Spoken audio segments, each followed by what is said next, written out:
They did not save your life. They stole it. We are going to get on to this week's review. Now, this week's review is Ghost in the Shell, directed by Rupert Sanders and stars Scarlett Johansson and Pilu Asbæk. Now, in the near future, Major is the first of her kind, a human saved from a terrible crash, who is a cyber-enhanced to be perfect soldier devoted to stopping the world's most dangerous criminals. Now, play that trailer, Dayle, because I'm telling you now, Johansson's going to kick butt in this one, so let's play that trailer. You were dying. We saved you. And now you save others. Words like violence break the silence. So, review. Review time. Review. Now, like I said, watching the anime to watching this. Now, watching this, it did answer some questions that I wanted to know. Now, the story starts, basically, the story is that, you know, Major, who's played by Scarlett Johansson, is, you know, finding herself. She's been in an accident. You kind of get that drift. Yeah, she wakes up being like a cybernetic in the cybernetic world, and she's like, "Who am I?" Yeah, and they kind of give her false memories, yeah, and build her up fakely, yeah, and then you jump like that's only for the first 5 minutes, just so you know what's happened to her, who she is. And then it jumps you forward a year, so you can start seeing it get going. Yeah. So then, when this film starts, we kind of seen the Major in kind of this. You know, she's in this like operation, like a tactical operation. She's monitoring people, like in the anime. So in the anime, starts off with her monitoring and checking out who's being a terrorist and who's doing this, that, and the other. And then she jumps into action. Absolutely stunning, guys. This world that they've created in Ghost in the Shell reminds me of Blade Runner. It reminds me of Blade Runner. It's everything. It's like Blade Runner, Matrix, Inception, you know, it's Total Recall. It's got every element of these films. RoboCop. It's got absolutely so many elements to it that you kind of just sit and you think, this could be a cult. This could be a cult film. This if they carry on the way, if they do make another one, the story's got to be just as strong as this one, because I thought the story was strong, really, from what the anime was to now. You know, it left me wanting to know what happened to certain characters, and I found out in this film, from the anime to now, I now know what's happened to certain characters and why they've done that in the anime. I don't know if they spoke to people about that who made the anime or done the original manga books. I would like to think, but I think they covered all bases. Yeah, they must have had communication. You know, Pilau, he was absolutely awesome as Badu. I loved him. He was you could tell he had this kind of connection with Major, and I think he really deep down. Do you think that was his Cable audition? If he could play Cable, he looked quite like him, didn't he? The whole look. He could. I mean, I love this film. I thought it was very cult-ish followy. I'm putting it out there as a cult following because, as I've seen Blade Runner, as I've seen Matrix, as I've seen, you know, we're talking all these films that we're talking about, Total Recall, RoboCop, they've all had cult followings. And watching this, it was just clicking. It was just clicking for me. I think that's more of a curse than because right. You look at the original anime. The original anime has such a cult following because back in 1995, this was like one of the first kind of styles of its time. You're like, wow. And then the issue we've had is, since 95, we've had stuff like The Matrix. Yeah. We've had remakes of Total Recall. We've had remakes of... We've got Blade Runner 2 coming out. I'm not saying that, you know... Oh, I can't wait for that. Ryan Gosling. Ryan Gosling in that role is going to be I think the issue we've got with Ghost in the Shell is when I was watching it, I was kind of like, I've seen all this before. Like in the live action, it looked good, don't get me wrong. I'm not saying it looked bad. But it didn't have that shock factor. It didn't have this factor of... Look at this, it's so revolutionary, it's so futuristic that the anime would have had back in 1995. And don't get me wrong, Dayle, you're absolutely on the pulse with that. It wasn't me sitting there going, wow, it's not I've not seen this before. I've seen it all before. Yeah. Like, and even down to the weapons, when you see like hero weapons come out, and you're like, oh, hang on a minute, this is very Blade Runner, this is very kind of Total Recall, you know, very RoboCop. Yeah. And I'm thinking to myself, they've gone down this route, they've gone down this avenue, and it's going to work. I think it's going to work for a cult audience, should I say. personally, as a film, as a standalone film, I think people are going to go and see this if they've watched the anime and they're going to be like, yeah, it's good. Yeah, I think you've got to look at what makes this stand out from the rest. Yeah, exactly. And I think there was very, very few things. So that's just basically on the storyline itself. Yeah. And I think visually it looked really, really beautiful. Like, it wasn't dark and dingy, but it was dark. But it had these really bright colours that popped out of you, and you were like, "Whoa, cool!" The world they created was absolutely outstanding. It was one of them worlds where you kind of were looking, and you were like, my eyes were fixed in different locations, and the way the adverts, they had the adverts up, everything just pointed to me in the direction of, this looks amazing, the story's good, they've stood well by the anime, it's worked. Scarlett Johansson was good as the Major. Pilar was very good as Badu. I enjoyed both of them characters. The crew that they had around them, so they had kind of like a Commissioner Gordon type person, and he spoke in Japanese, didn't he? I thought he was really good. And I thought it was really good. That was a nice touch. I loved that. I loved the fight scenes. The fight scenes were good. The weaponry. I think let's slow it down so we can talk about, because I think Tony's just way too excited. I thought it was good. The fight scenes, the one that stands out massively for me is the one where she's fighting on the water. Oh, beautiful. So like she chases down this bad guy. So it's all about this. It starts off about this hacker called Q's. Q's. Yeah, that's it. Who, when you find out later on in the film, he is one of the original animatronics that was one of the first failed experiments that Johansson's character Major is. Everyone should know this by now if you watch the anime. Yeah, exactly. So basically, she's chasing this bad guy down, and she starts having a fight. She has this cloaking ability, which most people have, most of the animatronics have, and she's fighting in the water, but she stays invisible, and it's just all slow motion to this water just flushing around this guy. She's punched him, and it's really, I think it's very, very well detailed. And I think the effects, some of the effects looked really, really good and really, really flawless, and some looked a bit not ropey, but they were like, that's clearly green screen. You know what's going on. Yeah. I think Johansson, she did well. I don't think she did anything spectacular or anything out of the park. No. And as I was watching it, I was thinking, she's obviously this kind of generation's Angelina Jolie. Because you look at Angelina Jolie back in the past, and Angelina Jolie was doing all these films like Soul and Wanted and stuff like that. And you look at Johansson, and Johansson has done, she did Lucy, she's done Ghost in the Shell. She's a bit more franchisey than Jolie was. And she's got Scarlet, Black Widow in Avengers. I don't think she played anything too different from Black Widow. To me, if she's done the famous Black Widow knee slide, fight scene, slide, fight. I wouldn't be surprised if this kind of leads onto a Black Widow kind of solo film eventually. Stop it, Dayle. I think she was. I think, to be quite fair, she was very good at playing the role. She's even said herself in some of the interviews I've seen online that she is in love with the film. She's in love with the story. This was a passion project of hers. So, to be quite fair, she played the Major well. She wanted this role. She got the role, and she played the role well. There's no argument that she didn't play well. But it's like you said, it's not going to be like outstanding. Yeah. But this role was basically for her because this is what this is her passion project. So, to be quite fair to you. Every element that I saw in this reminded me of a lot of old films and a lot of films that have been out already, so I wasn't wowed, and that's what we've said. Now, let's get on to scoring this, because I think we've still got time to talk about it. I mean, there's so much to be talking about. Like, you talk about the visuals, you've got to talk about the shots as well. Like, panoramically, the shots.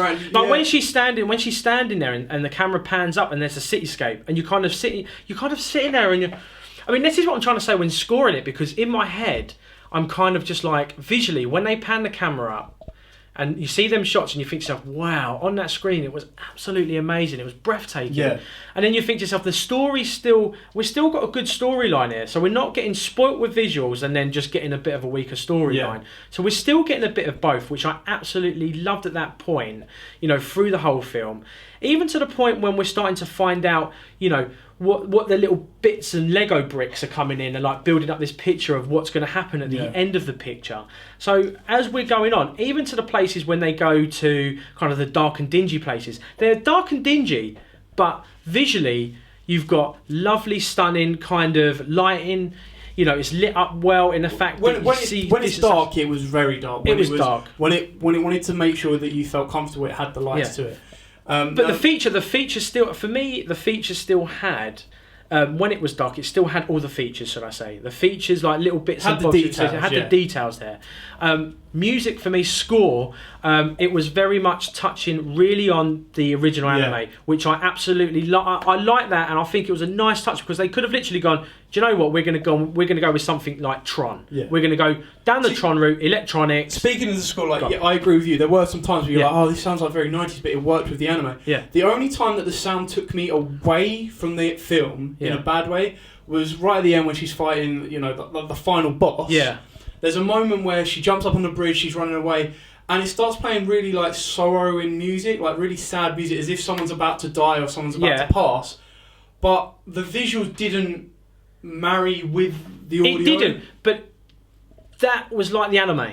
And that's what I loved about it, because I was kind of thinking to myself, they've stayed true to what the fans are going to want. So when the music kicked in, I was kind of just like that. I was like, well done. Like I said, they could have gone literally like, let's go down a Tron route, let's go down a Matrix route, let's go down, you know, a RoboCop. Let's have it kind of like, you know, have the hero music going on while we're battling this boss. I didn't expect it to be like heroes or anything like that. It just felt out of time to me, because it started playing this sorrow music before the disaster happened. But it didn't happen in slow motion. Like, you know, when you watch your action films, you'll see like the music will start playing really sorrowful, and a rocket will be shot in slow motion, and you'll see it blow up next to the hero, and you're like, oh no.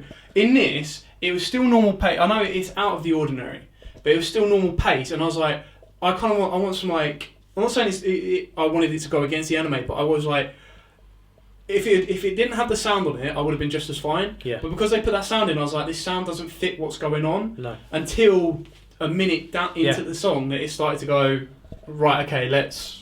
To be quite fair to you, Dayle, I agree with you that, but I love the way they were just so on point with trying to stay true to something and then trying to make something new.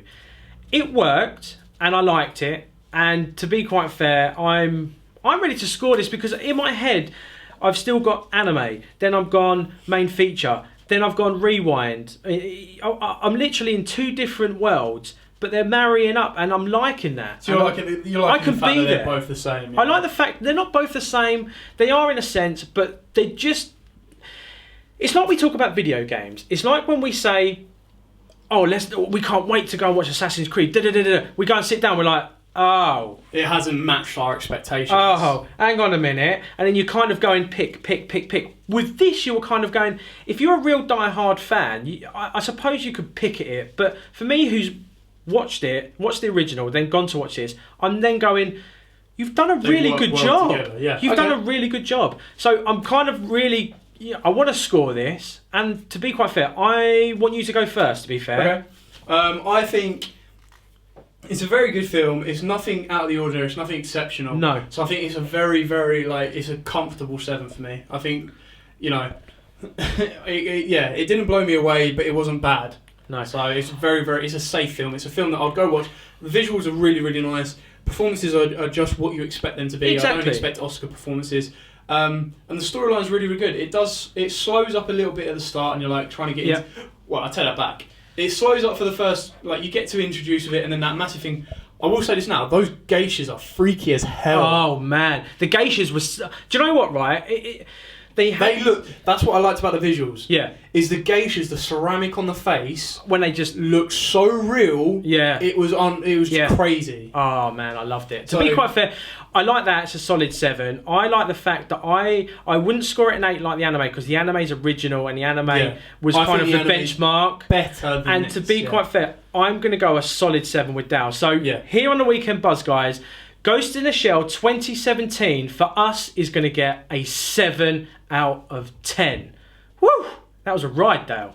That was a ride. So let's get on to our competition. Now, last week's winner, I know last week's winner, and I'm going to go down this route. So last week, basically, we were going to give you a pop. It was a Bell pop, and it was Red Ranger pop. Wow! I'm 2 weeks ago. God. So Red Ranger pop. So guys, the question was, Jason David Frank plays originally played which colour Ranger? And the answer was, Tony... Green. Green. He was originally the Green Ranger. Green. But then someone along the line will go, yeah, but it was green with a gold. No, it was Green Ranger. End of story. Oh, okay. Right, so it was the Green Ranger, guys. So the winner this week for that amazing Red Ranger is John Foy. John Foy. You're a watcher. You're an avid supporter. You're amazing. Hats off to you, sir. I won't show my hair. But yeah, so John Foy, you've won the Red Ranger. Just pay attention to what's in the description down below. We'll get in contact with you. We'll get that straight to you. Congratulations to you. Now on to this week's competition. Dayle, what have we got, or what are we thinking about this week? So we'll show you what Limited Edition have. So Limited Edition have... So the bottom one is the first collection, and it's the deluxe edition of Ghost in the Shell, and the one above it is the deluxe edition issue 2. Now these are all the mangas in hardcover, and they are beautiful. They are stunning as ever. So I like them. They're just too generous. Like Limited Edition Comics are just too great to us. Yeah, too generous. So they're going to give us the first edition, Ghost in the Shell first edition. So if you want to hold that one up again for a second. So it's this one here, guys. They are giving us that away. Show them the spine. Show them just how thick. Look at that. They're showing the other way as well. Just like how thick. And keep going. Just give it. Come on, hand model it. Hand model it. Open it up. Let's give them a bit of a. It's stunning. It's just original art. Look at that. It's so. Look at Badu there. Look. So good. Like it. So they're giving us that. We're not going to give you too much away, guys. But to win this, all you have to do is answer this one very easy question. It's Scarlett Johansson plays what character in the Marvel Universe? So Scarlett Johansson plays what character in the Marvel Universe? Dayle, have we got a clue? Always have a clue, but it's also the name of a very, very deadly spider. Oh, there you go. I'm not talking about Spider-Man. So to win this, guys, comments below the answer, please. Remember to like, subscribe, press that notifications button, go across to our Facebook. Remember, our Facebook is Ron Burgundy dressed as Han Solo. That's the only way we roll on the Weekend Buzz. So yeah, get your hands on this, guys, because this, I tell you what, I flicked through it, and to be quite fair, I'm very tempted, and it will happen. Tony's going to enter under an A-list. So yeah, guys, if you want to win that, just remember the question again is Scarlett Johansson plays what character in the Marvel Universe? Dale's given us a clue. He's also given us another verbal clue. So yeah, we're there. Remember the 10% discount code for Limited Edition Comix. So what is that 10% discount code, Dale? Ghost 2017. So if you want to save yourself... All capitals. Yeah, if you want to save yourself 10% off, then on the Limited Edition website... Let's put this one out. John Foy, you've only got one Ranger. You've only got the Red Ranger, mate. You need to get the black, blue, yellow, pink, and even Rita. And the only place to get Rita Hot Topic in the UK, Limited Edition Comix. 10% off. Would you like 10% off? Ghost 2017. Share it, guys. That's been the Weekend Buzz this week. Remember, rewatch next week is Jake Gyllenhaal's. Rewind next week is Jake Gyllenhaal's Nightcrawler. And then we go on to Life, which is our main review. Another good competition from Limited Edition Comix, as well as another 10% discount code. They just give and give and give to you guys. And that's what we want here. Good enough people and good enough watchers and listeners to just give back, guys. So, I'm going to say that's it, Dayle. Yep, that is it. That is us for the Weekend Buzz. That is us for this week. For our Ghost in the Shell episode. Join us next week for our, well, it's not really Jake Gyllenhaal, but join us next week for our Nightcrawler / Life. So, if you want to come and watch that, then join us back here on the Weekend Buzz. My name's been Tony. I've been Dayle. And we'll see you all next week, guys. They did not save your life. They stole it.